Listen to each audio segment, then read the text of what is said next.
Bonjour les amis, j'espère que vous allez bien. Nous sommes le mardi 10 septembre 2024 et je vais vous présenter l'actu crypto de ce début de semaine. On parlera tout d'abord de l'actu crypto, ensuite du XRP et pour terminer du XLM ainsi qu'un peu de gematry à la fin. On va commencer par l'actu générale. On a la plus grande banque de Russie qui commence à offrir à ses clients des CBDC en 2025. Et cette banque, c'est la Sberbank, le plus grand prêteur de Russie, vise à commencer à offrir des transactions en rouble numérique à ses clients au début de 2025 selon un cadre supérieur de la banque. Donc on voit que vraiment la Russie, c'est elle qui mène la danse pour les innovations et les réglementations sur le numérique, ceux qui font avancer vraiment très vite les choses. Et ça va pousser d'ailleurs les États-Unis à faire la même chose. On continue. Un trader vétéran accuse la Banque centrale des États-Unis du crime du siècle. Alors, comme il y a une récession, les craintes grandissent et les critiques s'intensifient sur la façon dont le gouvernement des États-Unis finance les autorités pour faire face à l'effondrement économique imminent. Un trader expert a accusé les États-Unis et la Réserve fédérale de commettre un crime du siècle. Alors, ce trader vétéran s'appelle Manarino. Personnellement, il a une chaîne YouTube. Je vous invite à le suivre. Grégory Manarino, il s'appelle. Il dit des choses vraiment très intéressantes avec vraiment une super analyse. Voilà, donc alors selon lui, c'est tout simplement, et il a complètement raison je trouve, la Banque centrale américaine entrant dans une nouvelle phase d'impression monétaire, de création monétaire à partir de rien, constitue une contrefaçon mais aussi un classique Ponzi. Alors, il explique un petit peu comment combattre le Ponzi. Donc selon lui, pour parier contre le système, il faut tout simplement détenir des actifs durs, de l'or, de l'argent, qui sont des choses constitutionnelles, qui sont dans la Constitution. Nous sommes garantis qu'aux États-Unis, la Constitution, nulle part il n'est fait mention d'un système fiat basé sur la dette. Et c'est ça qui rend l'esclavage. Et donc, selon lui, dans la Constitution, c'est pas compatible avec les lois de la Constitution. Et nulle part il n'est fait mention d'un système numérique. Nous sommes garantis que par la loi. Alors, je pense que par contre, de ce côté-là, système numérique, je pense qu'ils ont été malins. Si le système numérique est basé sur en collatéral des matières premières, je pense que là, on peut pas les attaquer de ce côté-là. Voilà, on continue. Et pour rester dans le même thème, je vous présente un livre que j'ai lu, et j'ai presque fini, qui s'appelle The Secrets of the Federal Reserve, donc les secrets de la Réserve fédérale. C'est quelqu'un qui a été en fait interné par le gouvernement, interné dans donc un truc psychiatrique, qui était un opposant politique et en fait il a écrit un livre et il a fait connaissance de quelqu'un qui était à la librairie de la Réserve fédérale et qui a eh bien tout simplement ils ont sympathisé et il a pu en fait enquêter et écrire un bouquin où il vous délivre en fait toutes les vérités. Et franchement, quand vous lisez le livre après, bon, je savais déjà un peu des choses, mais là, c'est chaud le l'arnaque du siècle. Je pense que Madoff, c'est de la rigolade à côté. Et aussi, ce qui est intéressant, c'est qu'on sait exactement qui sont les actionnaires de la Réserve fédérale. En tout cas, si vous êtes intéressé pour le livre, j'ai réussi, je ne sais même pas comment, à trouver le PDF sans l'acheter. Si vous êtes intéressé, n'hésitez pas à le laisser en commentaire, mais c'est vraiment super intéressant. Et en même temps, après, ça vous dégoûte vraiment du système actuel.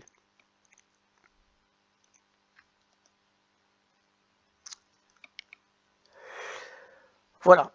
Donc voilà le PDF. Hop. Et là, en fait, vous avez 227 pages, donc c'est, excusez-moi, c'est extrêmement long. Et ce qui est intéressant surtout, c'est qu'on voit même dès le début, ils expliquent un peu les secrets qui se sont passés. Je ne sais pas si vous vous souvenez, ça a été créé sur l'île de Jekyll en Géorgie en 1907, et ils expliquent un petit peu toutes les réglementations qui ont été faites. Et en fait, il y a toute une chronologie jusqu'à maintenant et toutes les connexions.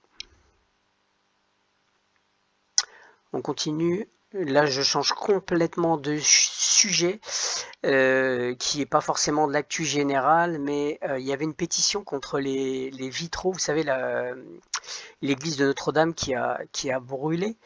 En fait, ce qui n'a pas brûlé, c'est les vitraux. Et comme par hasard, ils ont voulu, il y a le ministre de la Culture qui en fait a fait une demande pour en fait enlever les vitraux qui sont un patrimoine historique et qui ont voulu être enlevés, et apparemment ils vont être enlevés.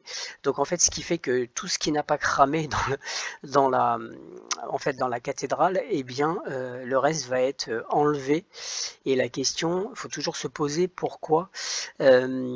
Alors, en fait, si vous regardez un petit peu les vitraux, ils vous racontent des choses, ils vous expliquent des choses, et vous verrez qu'en fait, toutes ces choses, on essaye de les enlever. Vous avez des artefacts qu'on trouve dans le monde entier, ils sont réquisitionnés ou cachés ou mis dans des musées au fin fond de Trifouilly-les-Oies, et vous verrez que on essaye de tout simplement cacher les traces du passé, et il faut vraiment vous poser la question pourquoi.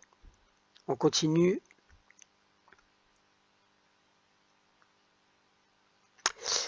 Et là, c'est un piratage sur SFR, les données personnelles de 55 000 particuliers et entreprises volées par des cybercriminels. Donc si vous êtes sur SFR, attention à ce que vos données ne soient pas sur le dark web. On continue. Alors, une amende pour la banque Morgan Stanley de 2 millions de dollars sur les ventes d'initiés de First Republic. Vous savez, la banque qui est tombée l'année dernière. Il y avait eu des ventes un mois et demi avant. En fait, Morgan Stanley avait vendu une grosse partie, et en fait, c'est tout simplement des délits d'initiés. Après, c'est pas le premier, mais ça montre bien que c'est complètement corrompu. On continue, cette fois-ci, c'est la Russie qui atteint son record historique de réserve d'or. Alors, eh bien, on va dire que tous ceux qui ont des grosses réserves d'or seront, quand ça va tomber, eh bien, ces États seront quand même dans une capacité de pouvoir résister. Et c'est pour ça que vous voyez énormément d'États qui achètent actuellement de l'or. En plus, il y a une suspicion que la Russie back certaines la monnaie numérique sur l'or. Voilà, ça peut être aussi une cause. On continue, on a le chef du Pentagone qui dit qu'un budget temporaire de 6 mois aura des effets dévastateurs sur les militaires. Donc en fait, ils veulent tout simplement parce qu'il y a une loi qui veut être passée, un projet de loi comme quoi on va limiter un petit peu les dépenses tout simplement militaires. Et donc selon lui, ça va pas du tout aller. Et comme en ce moment ils sont en guerre contre la Russie, ils aident Israël, etc. Du coup, ils ont besoin d'oseille. Donc dites-vous que ça va encore imprimer plus d'argent. On continue, on a un nouveau virus qui s'appelle le Spy Agent, et ce virus qui vole les clés privées stockées sur Android. Alors en fait, pour se protéger, c'est pas compliqué. Il suffit de ne pas mettre vos sites phrases enregistrés sur le téléphone. Et surtout, c'est là où il y a un peu plus de hack, c'est de ne pas prendre en photo non plus votre site phrase. Même si c'est en 2 fois, ne pas les mettre, parce qu'en fait Spy Agent a vraiment accès à tous les images, etc. Ils vont scanner et ensuite ils peuvent choper vos sites phrases. Donc les sites phrases, faut absolument pas les mettre sur votre téléphone, que ce soit en image ou en bloc-notes. On continue, on a la FedNow qui avance vers l'intégration des paiements en temps réel. Les paiements en temps réel vont au-delà des espoirs en fait vers une nouvelle phase, comme un certain nombre de banques coopératives de crédit prenaient le réseau FedNow soutenu par le gouvernement alors qu'il entre dans sa deuxième année. Il y a maintenant plus de 900 institutions financières qui offrent FedNow, a déclaré la Réserve fédérale en août. C'est en hausse par rapport à 450 en février, donc c'est énorme, ils ont doublé. On ne peut pas lire la suite, mais c'est très bon. Rappelez-vous qu'il y a des connexions entre RippleNet et FedNow et surtout SHX avec les paiements ACH. On continue. Et là, c'est Travala. Je vous rappelle que Travala, ils ont intégré le XRP et ils vont donc Travala intègre avec Skyscanner des paiements crypto pour plus de, écoutez bien, 2,2 millions d'hôtels. C'est énorme.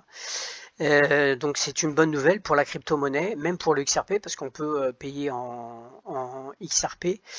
Maintenant, la question que je me pose, c'est qui paye les choses en crypto-monnaie en sachant que vous êtes imposable sur les achats. En tout cas, en Europe, on est imposable. Donc, je ne sais pas. Je pense qu'à long terme, quand ça sera vraiment développé, la crypto-monnaie, et que ça va passer à être la façon de payer la plus importante, je pense qu'à un moment donné, ils vont enlever les taxes. C'est pas possible autrement, parce que sinon, ça va limiter en fait l'adoption. Plein de gens ne vont jamais payer en crypto. Perso, j'ai des cartes, des échangeurs, mais je paye pas en crypto. Parce que pour l'instant je suis en France. Si je suis à l'étranger dans un pays où c'est 0%, oui, pas de problème, et je vais payer en crypto. Mais pour l'instant, vous allez avoir que certains pays qui vont pouvoir payer en crypto.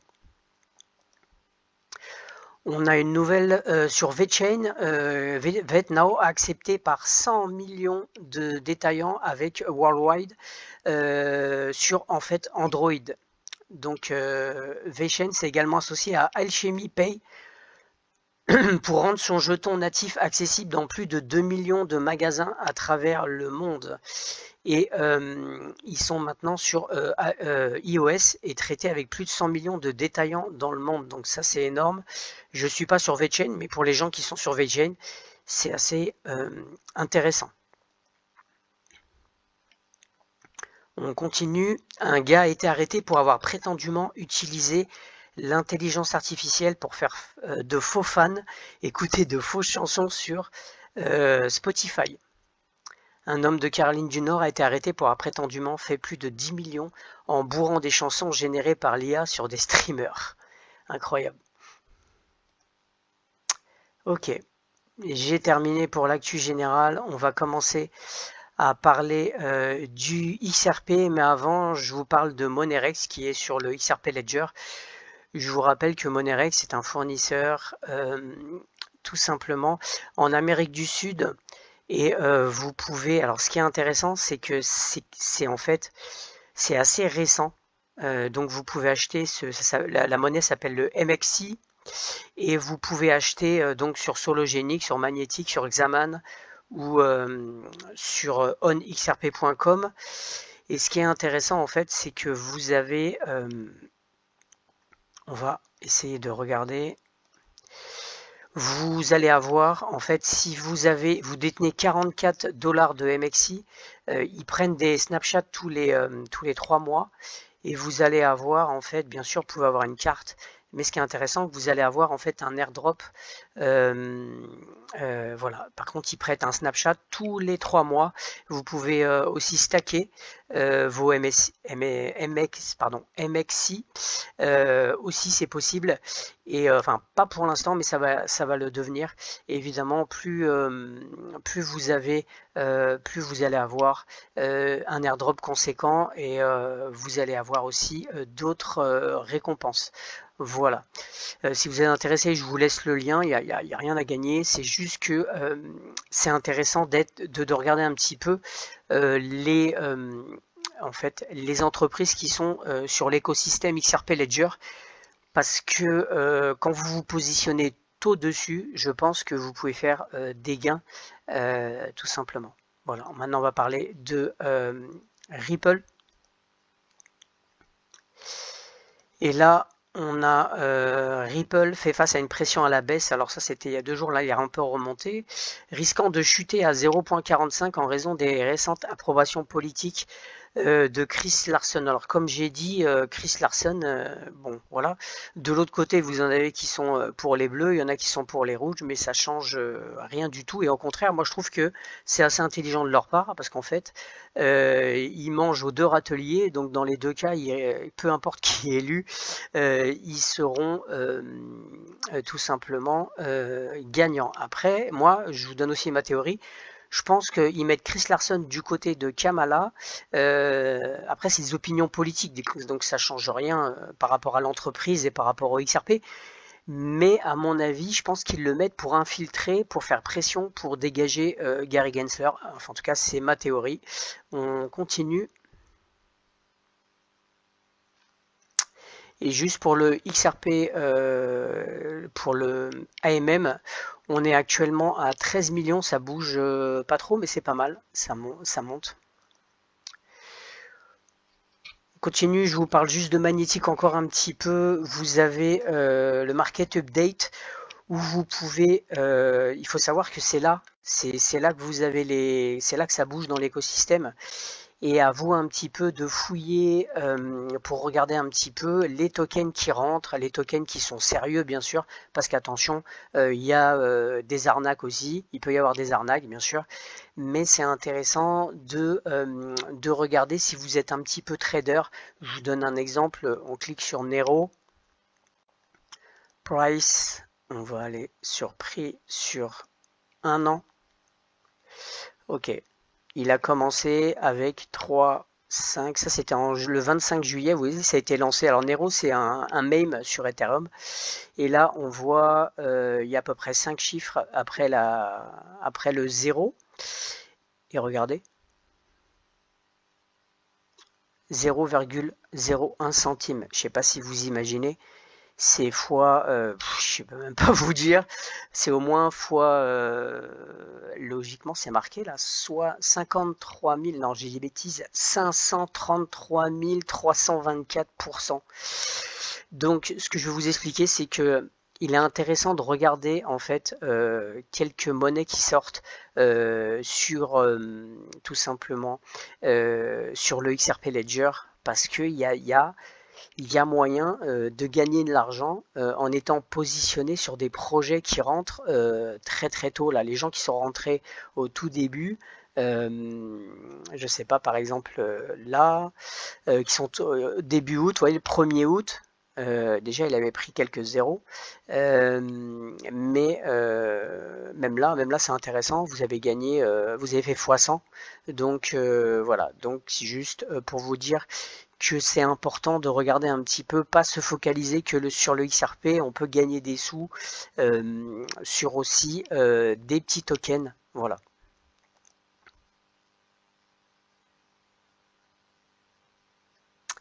On continue et un Ripple, le CEO de Ripple en fait a fait un interview où il explique un petit peu en fait tout simplement.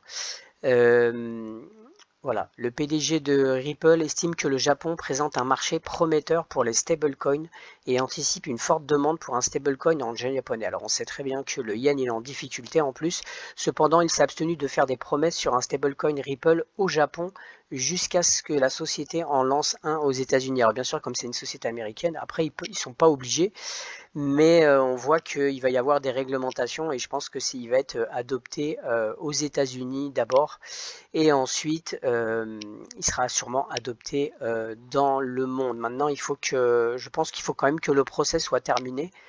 Sinon, ça va être un peu chaud pour en fait lancer quelque chose de réglementaire, enfin de réglementé, pardon. Si c'est pas réglementé, c'est un petit peu chaud quand même à le lancer. Par contre, il pourrait le lancer à l'étranger en n'étant pas réglementé. Si par exemple vous avez le procès qui continue, il y a une possibilité qu'il justement il le balance à l'étranger, mais il risque peut-être de se faire attaquer juridiquement, mais en tout cas à l'étranger il pourrait pas se faire attaquer. Donc c'est à voir comment stratégiquement il le fait, mais en tout cas on sent que ils ont, on va dire, ils lorgnent un petit peu les autres pays et on le sait qu'ils sont infiltrés dans énormément de pays.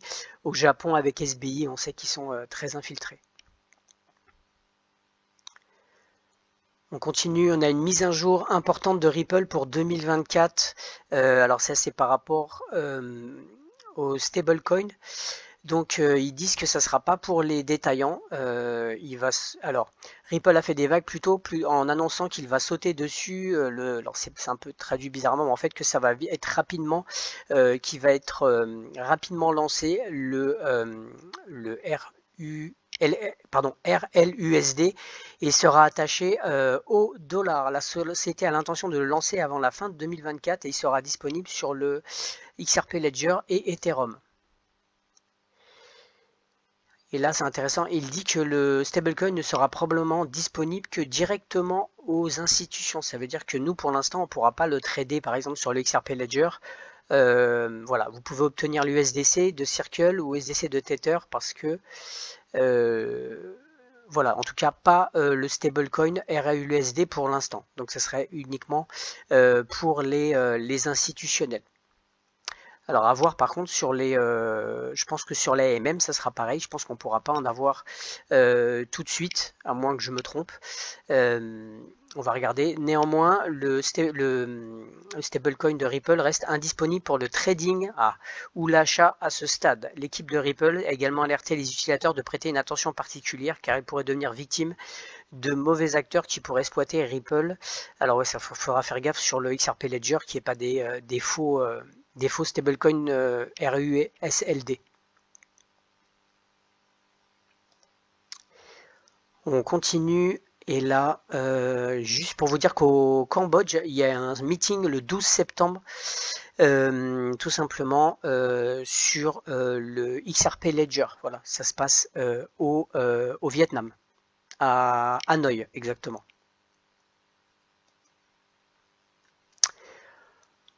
On a le XRP Ledger pour lancer les bons du trésor tokenisés grâce à OpenEden Collab. Donc là, on l'a vu, on a déjà vu ça. Et ça, c'est très très bon pour l'activité, pour l'écosystème. Il y a vraiment beaucoup d'argent qui va rentrer. On va en parler juste après. Alors ici, on a un fan du Bitcoin qui dit que le XRP est un slave clone, c'est-à-dire que c'est tout simplement un coin centralisé et qui sera en fait qui va vous esclavagiser. Donc il dit, son argument, c'est que c'est tout simplement les banques qu'il détiennent et qu'il est centralisé. Il soutient que les CBDC donneraient aux banques centrales plus de contrôle sur la richesse individuelle.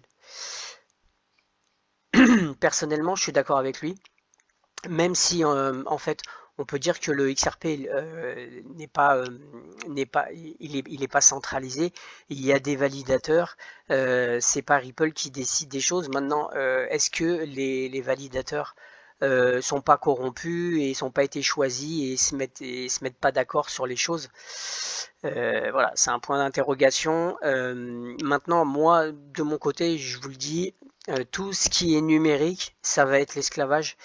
Donc pour moi le XRP je le mets dans le même panier, c'est-à-dire que on investit dessus parce que ça peut nous ramener beaucoup d'argent et surtout pour moi c'est que derrière ça peut me libérer ensuite pour justement sortir du système et ne pas avoir justement à être forcément esclave dans ce système numérique en étant tout simplement en me fabriquant une autonomie en fait. Et bien sûr, on aura toujours besoin du système numérique, mais en tout cas, c'est ma conception des choses, tout simplement parce que c'est le système de la bête, c'est the beast system, c'est le système numérique qui va nous contrôler. Après, si vous avez une grosse connaissance en DeFi, euh, c'est possible un peu de contourner, mais moi ce qui me fait peur, c'est que par la suite, il y ait des réglementations et que même il y a des réglementations, excusez-moi, sur la DeFi et que là, on va pas pouvoir faire grand-chose si il y a des réglementations. Surtout, ça va être comme ce qui se passe actuellement sur le système financier actuel. Il y a des réglementations surtout. Bah, s'il y a des réglementations, ça va être chaud. Mais en tout cas, pour l'instant, moi, mon objectif, c'est de gagner de l'argent pour ensuite aller sur un système où en fait, je sors du système tout simplement et j'investis dans tout ce qui me rend autonome.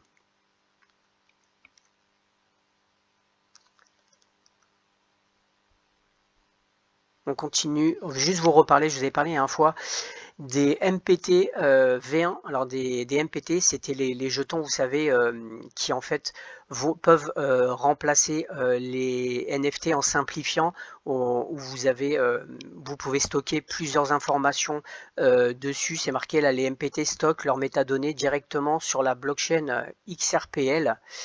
Et ça, je pense que c'est vraiment quelque chose qui va apporter beaucoup pour le XRP.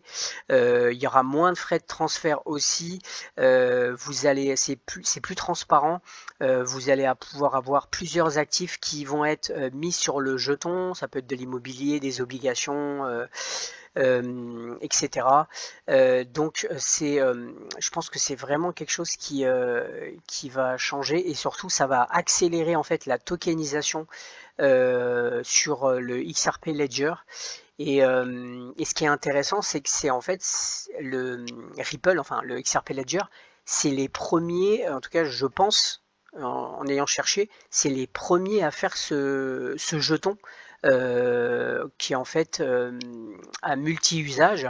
Et donc, s'ils sont les précurseurs, bah, où les gens vont aller, bah, ils vont aller tout simplement sur ceux qui ont plus d'expérience, c'est-à-dire sur le XRP Ledger. Il faut savoir aussi que il y a beaucoup de choses actuellement qui se mettent en place. Donc vous avez effectivement ces jetons MPT. Je vous rappelle que ces jetons MPT, il faudra une validation avec un amendement. Ça peut pas être. Il faut qu'il y ait une validation des XLS 33D pour que ça puisse être correctement mis. Et il y a quand même beaucoup de choses qui se mettent en place. Vous avez les decentralized ID, c'est-à-dire les identités décentralisées. Vous avez les oracles actuellement. On a le Lending Protocol. Vous avez aussi le bridge currency. Imaginez tout ça, l'argent qui va rentrer, c'est énorme, tout cet argent qui va rentrer. Et pourquoi les gens choisiraient le XRP Ledger? Bah parce que vous avez toutes les fonctionnalités en un. C'est comme le shampoing, vous avez le 3 en 1, là vous avez au moins le 10 en 1, alors que sur certaines blockchains, vous avez que quelques fonctionnalités, donc il faut aller sauter d'une blockchain à l'autre. Là, en fait, vous avez tout à portée de main, donc ça simplifie les choses et les gens, ils aiment bien les choses, même les entreprises aiment bien les choses simplifiées. Pour continuer, juste une minute, justement, il va vous expliquer ce que c'est que les jetons multi, c'est David Schwartz.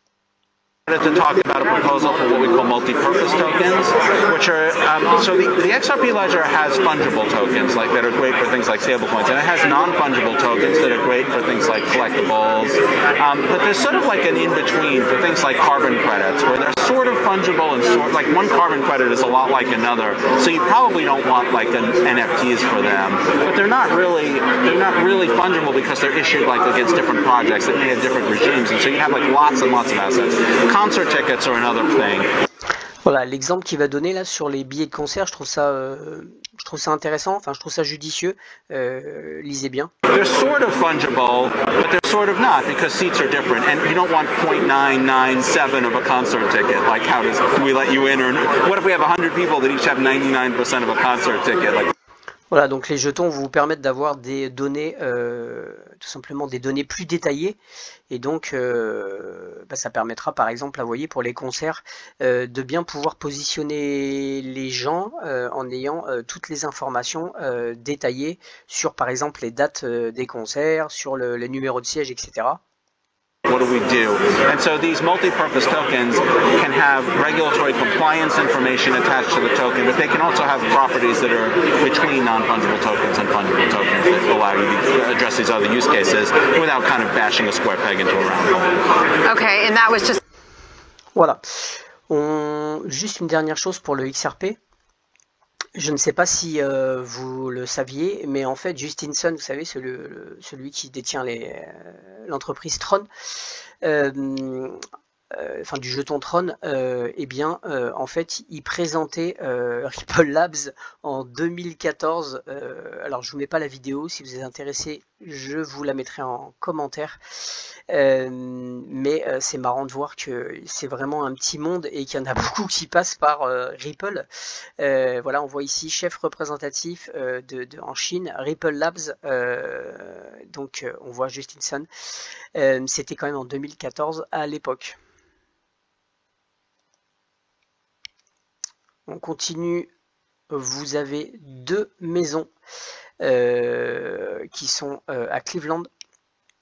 Et ce qui est intéressant, déjà, les pourcentages 9,69, 9,48. Après, il faut bien sûr faire attention à bien analyser les maisons. Mais ce qui est intéressant, c'est que les loyers sont assez proches. Vous voyez, les loyers seront... ils commencent le 11 septembre. Donc, je pense que ça va partir très vite. Il y a toujours ceux du Panama qui sont toujours disponibles. Mais pour ces deux-là, je pense que il faut vraiment se mettre sur les starting blocks. Voilà, j'ai terminé. On va maintenant parler un tout petit peu de XLM. On va faire un peu une autopsie de XLM. Et on voit ici qu'il y a un événement qui sera le 17 septembre. Je vous rappelle que les dates sont pas pour rien. Vous savez très bien que le 17 septembre, c'est le changement au niveau de la Lune. On va aller tout de suite voir ça. Et vous avez le lendemain le FOMC, mais surtout, je vais essayer de trouver. Hop. Voilà, la pleine lune qui commence le 17 au soir. Donc là, on voit pleine lune le 18. On va encore regarder sur tout ça qui est intéressant. Voilà, il y a une éclipse lunaire partielle le 17 et 18. Donc les dates sont toujours choisies, c'est pas pour rien. Mais bon, là je m'égare un peu, mais c'était juste pour vous montrer. Voilà. Donc vous avez au token à Singapour 2049, on va avoir la directrice des partenariats chez Stellar qui va prendre la parole sur le panel débloquer les nouvelles opportunités avec la tokenisation. Voilà. Et donc ça c'est tout bullish. On voit qu'ils sont tous à fond sur la tokenisation. Et maintenant on va faire un petit peu une autopsie. Regardez bien. On va regarder un petit peu les performances du ledger. C'est assez stable. Ça descend un tout petit peu, mais c'est normal. On n'est pas dans une conjoncture actuelle où ça peut être bullish, il va falloir attendre un peu. Par contre, regardez les acomptes, les nombres de comptes Et on voit que ça n'arrête pas de monter. On est actuellement à 8 millions. Vous connaissez beaucoup, vous, de réseaux de blockchain qui ont 8 700 000, 720 000 comptes. Enfin, comptes, pardon. Voilà, on voit qu'au niveau des trust lines et des new assets, c'est correct. Aussi, les paiements et les trades, c'est assez stable. Voilà, il faut regarder aussi un peu par rapport à la conjoncture. La circulation des XLM, des supply et les fee pool, pareil, ça augmente. Et les transactions, le taux de succès, c'est très bien aussi. Maintenant, on va juste regarder, et là c'est assez intéressant. On va aller sur Soroban, je vous rappelle, c'est des contrats intelligents. Regardez, le total de contrats intelligents déployés, 1604. C'est vraiment pas mal. Voilà, il y a eu un pic là le 23 juillet de contrats créés, mais il y a quand même, je trouve que c'est quand même pas mal du tout. Vous voyez là, en juillet, il y a eu vraiment beaucoup. Bon, après, il y en a quand même, ouais, c'est quand même vraiment pas mal du tout. Voilà, je vous invite à regarder un petit peu tous ces graphiques, mais vraiment ça se développe très très vite. On continue justement pour regarder un petit peu ces contrats intelligents. Vous pouvez aussi aller sur le site et regarder tous les partenariats et c'est énorme dans tous les secteurs. Il doit en avoir une centaine facile. Voilà, vous avez la DeFi, les paiements, etc. Voilà, je vous invite à regarder ça. C'est vraiment en développement. Il y en a de plus en plus. C'est énorme. Une dernière chose, on avait ce petit WisdomTree rend les actifs mainstream par Stellar.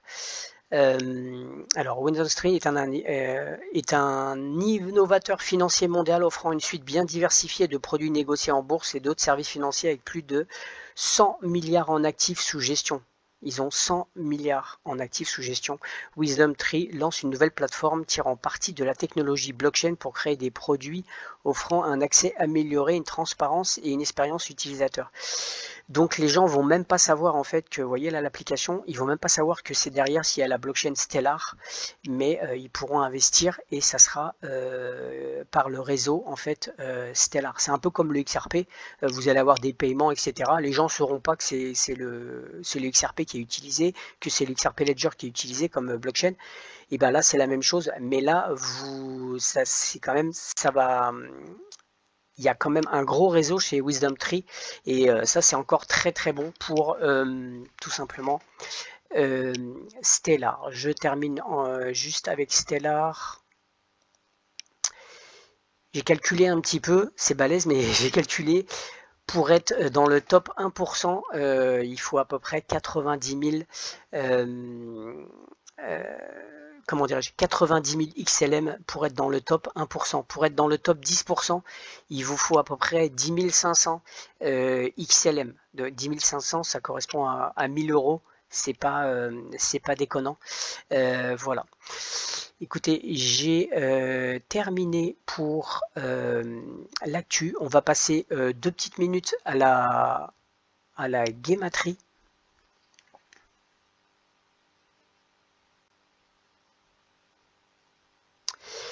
Donc on va commencer par des dates.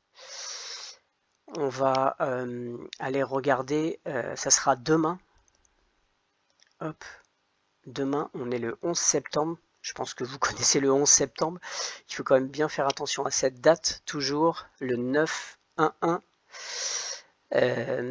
Voilà, et maintenant on va aller juste regarder la tentative d'assassinat de Trump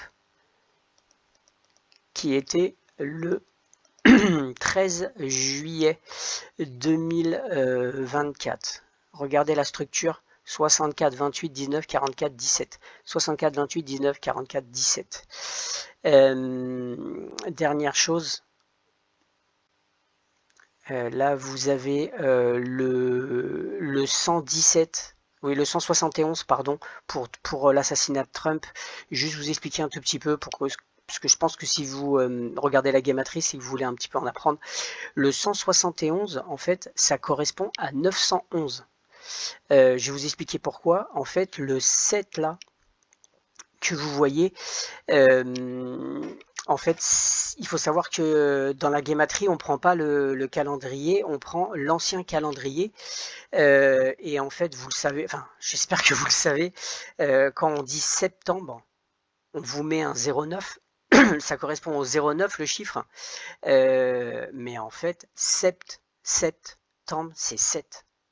Donc là, en fait, c'est apparenté, vous pouvez le modifier et mettre un 9.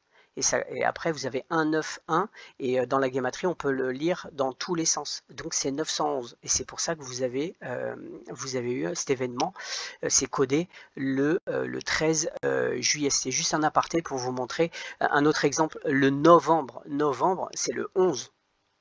Maintenant, nov c'est 9. Décembre, DK, décembre, DK, décimal, c'est 10. Et on vous le met le 12. C'est à vous de faire vos recherches, mais ce calendrier n'est pas bon, tout simplement. Alors, et pourquoi il n'est pas bon? Pourquoi on vous a mis un calendrier pas bon? Tout simplement pour pas que vous soyez connecté à la chronologie en fait des astres, tout simplement. C'est pour ça que vous avez 31 jours au lieu de 28 jours. Les cycles lunaires, c'est 28 jours, c'est pas 31 jours.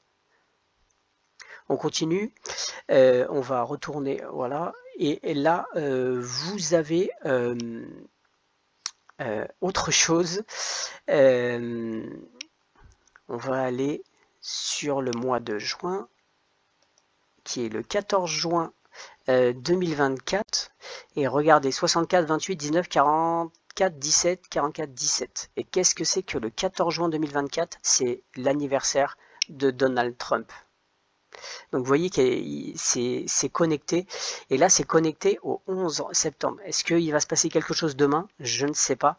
En tout cas, j'essaye de décoder, mais j'essaie de trouver en fait les liens. Donc on verra demain s'il y a quelque chose. Et on va continuer. Et cette fois-ci, on va passer sur le 13 septembre. Et cette date-là, par contre, pour moi, il y a peut-être plus de chances qu'il se passe quelque chose parce que c'est le premier vendredi 13 de l'année déjà. Et on va juste regarder. Je ne sais pas si vous vous souvenez, l'Israël, il y a eu une attaque. C'était logiquement le 7 2023, si je ne m'abuse. Ouais, je crois que c'était le 7-10 2023. On va inclure. Voilà. Et là, la structure.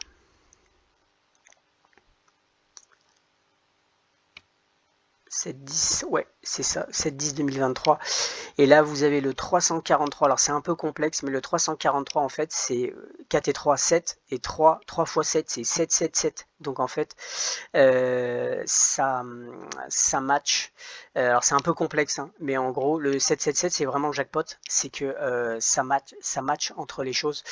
Donc, il y aura peut-être quelque chose le 13 septembre. On va terminer par une autre date qui est le 15 septembre, et on va regarder encore un événement comme l'autre, celui d'avant, qui est plutôt un code sur la guerre avec l'Israël. On va aller regarder cette fois-ci le 19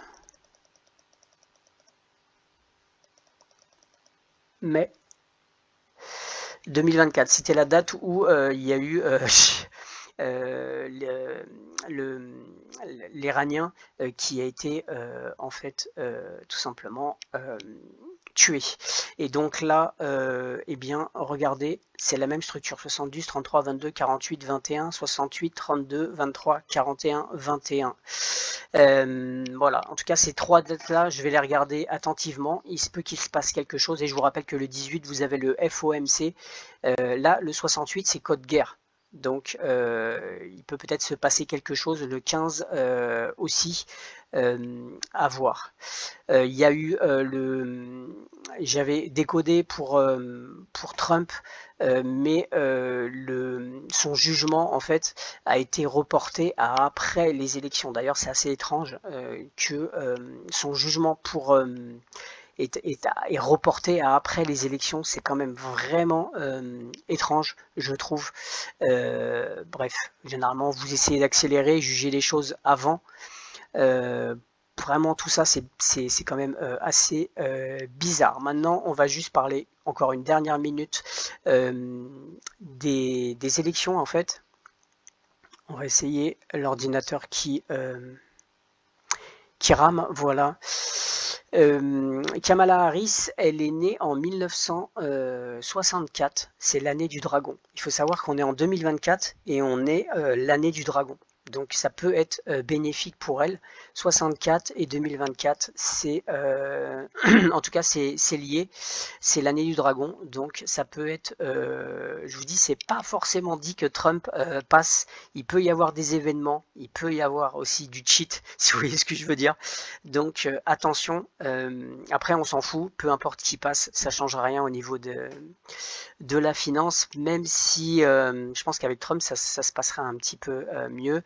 Voilà, la date de naissance, c'est le 20 octobre 1964 pour en fait